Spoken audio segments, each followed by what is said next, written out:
በዚህ እንስማማ ያስባለው ዘፈንን ቴዲ አፍሮ ሲዘፍነው ኃጢአት መሆን አይቀርለትም። ስቲል ኃጢአት ነው። ሰላም ጋይስ እንዴት ናችሁ? ደህና ናችሁ? ሁላችሁም በያላችሁበት ሰላም ፍቅር ጤና እንደሆናችሁ ተስፋ አደርጋለሁ። እንድትሆንም እመኝላችኋለሁ። እንኳን ወደ ልዩ ቻናል በሰላም መጣችሁ። ቤተሰብ የሆናችሁ እንኳን ደህና መጣችሁ። ያልነበራችሁ አዲስ የሆናችሁ ደግሞ ሰብስክራይብ በማድረግ ቻናሉን መቀላቀል ይቻላል ማለት ነው። ዛሬ እንግዲህ አዲስ ሀሳብ ይዤላችሁ መጥቻለሁ። በተለይ አመጣጥ ነው የመጣሁት። እንደዚህ አይነት ቪዲዮ ሰርች አላውቅም። ምንድነው ላነሳ የፈለኩት ተምብኔሉንም እንዳያችሁ ታይትሌንም አይወጣታችሁ ታዲያ ተስፋ አደርጋለሁና ሰሞኑን ያው አጀንዳ የነበረ ነገር አለ። አይ ቲንክ ስቲል አጀንዳ ነው መሰለኝ እና ዛጋኔም የራሴን የሆነ ሀሳብ መስጠት ፈልጌ ነው። እሱ ምንድነው እንግዲህ ቴዎድሮስ ካሳሁን አዲስ አልበም ለቋልና እሱ በጣም መነጋገሪያ ሆኖ ነበር ሶሻል ሚዲያ ላይ። ከዛም ጋር በተገናኘ ሰዎች በተለያዩ ሀሳቦችን በማንሳት እስከ መጋጨት ደረጃም የደረሱ አሉና የራሴን ሀሳብ መስጠት ፈልጌ ነው። ስፔሻሊ ደግሞ በሃይማኖት ተቋማት ጋር በተገናኘ የተለያዩ ሀሳቦች ሲነሱ ስላየ የራሴን ሀሳብ ማንሳት ፈልጌ ነው።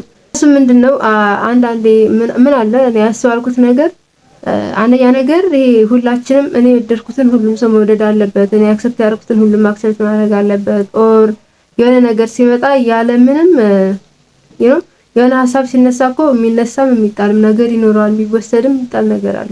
ዳዝን ሁሉንም መውሰድ አለብን፣ ሁሉም ትክክል ነው ብለን መቀበል ላይኖርብን ይችላል። ከዛ በተጨማሪ ደግሞ እኔ ወደድኩት እኔ የመረጥኩት ነገር ለሌላው ላይሆን ይችላል። እኔ ስለወደድኩት እኔ ስለተቀበልኩት ሌላው ይቀበለው ብለን ማስገደድም አንችልም።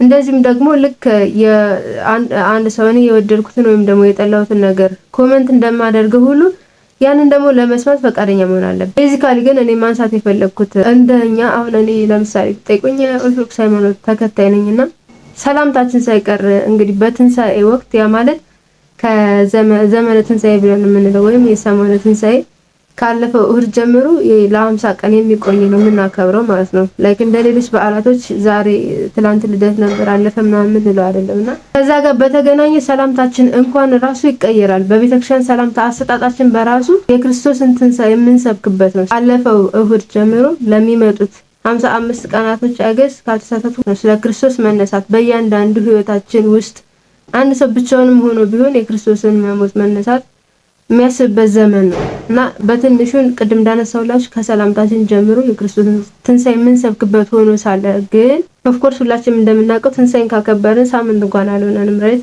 እና በአራት ቀን ውስጥ ነው ሁሉ ድብልቅ ኢቭን ያን ያህልም አልቆየንም ማለት ላይክ ወሬው መወራት አይ ቲንክ የጀመረው ከዛ በፊት ነው። የሆነ የሃይማኖት አባቶች ተነስተው ኦር ሰባኪዎች ኦር ምናምን መጥተው ሚዲያ ላይ ስለገሰጹን ስለተናገሩን ለምን ተናገሩን ለምን ገሰጹን ማለት አለብን ብዬ አላስብም። ምክንያቱም እነሱም እንደ መምህራን ማረግ ግዴታቸው ነው። መስማት አለመስማት የኛ ድርሻ ነው።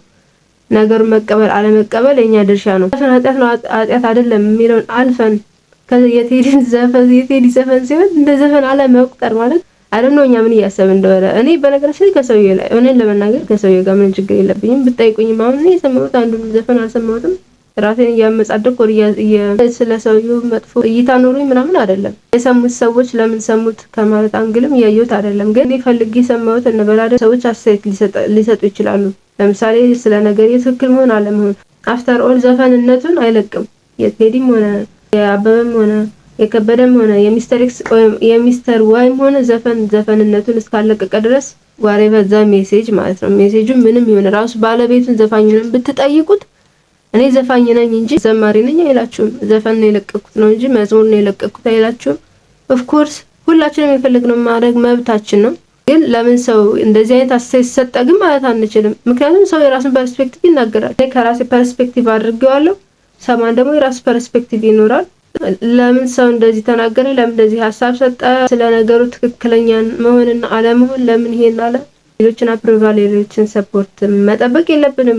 ምንም አለ ምንም ዘፈን ነው በሃይማኖት ተቋማት አፕሮቫል ተሰጥቶልን መዝሙር ነው ተብሎ እንዲጸድቅልን አንጠብቅ። ወይም ደግሞ የሃይማኖት መምህራን ተነስተው የነገር ትክክል አይደለም ብለው ሲናገሩ ለምን እንደዚህ አሉ ብለን ሀሳብ መስጠት አለብን ብዬ አላስብም። ምክንያቱም እኔ በበኩሌ ራሳችንን የታዘብኩት ላስት ዊክ ህማማት ነበረ፣ እሁድ ትንሳኤ ነበረ። ትንሳኤውን አክብረናል፣ በጣም ደስ ብሎን አክብረናል።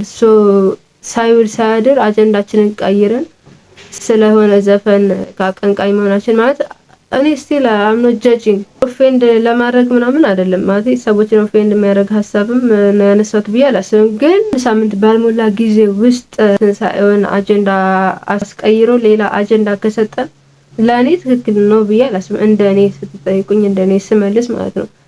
ከዛ ውጭ ግን ማንም ሰው የመረጠውን መንገድ መከተል ይችላል። ሰው ለኔ እዛ ጋር ስታነሱልኝ የነገሩን ትክክል አለመሆን ከዛ አንግል አንስቼ እመልስላችኋለሁ ማለት ነው። እንደ ክርስቲያን ካነሳን ወደድንም ጠላንም ከክርስቶስ ትንሳኤ ወይም ከክርስቶስ ቅድሚያ ሰጥተነዋል ነው። ያ ምንም ማለት ምን እንግዲህ የትንሳኤውን አጀንዳ አስቀይሮናል። አይ ነው እንደዚህ አይነት ሀሳቦች ሊነሱ እንደሚችሉ this ነው ዘው እንዲ ታይም ወይም ደግሞ ስለ ክርስቶስ ለማውራት ስለ ትንሳኤ ለማውራት ዲስከስ ለማድረግ ትንሳኤውን ለመስበክ ይሄ ብቻ አይደለም ሰዓቱ የሚል ሀሳቦች ሊነሱ እንደሚችሉ ኤክስፔክት አደርጋለሁ። ትክክል ነው። ይሄ ብቻ አይደለም ጊዜው በህይወታችን ሙሉ እንደዛ ማድረግ ይገባናል።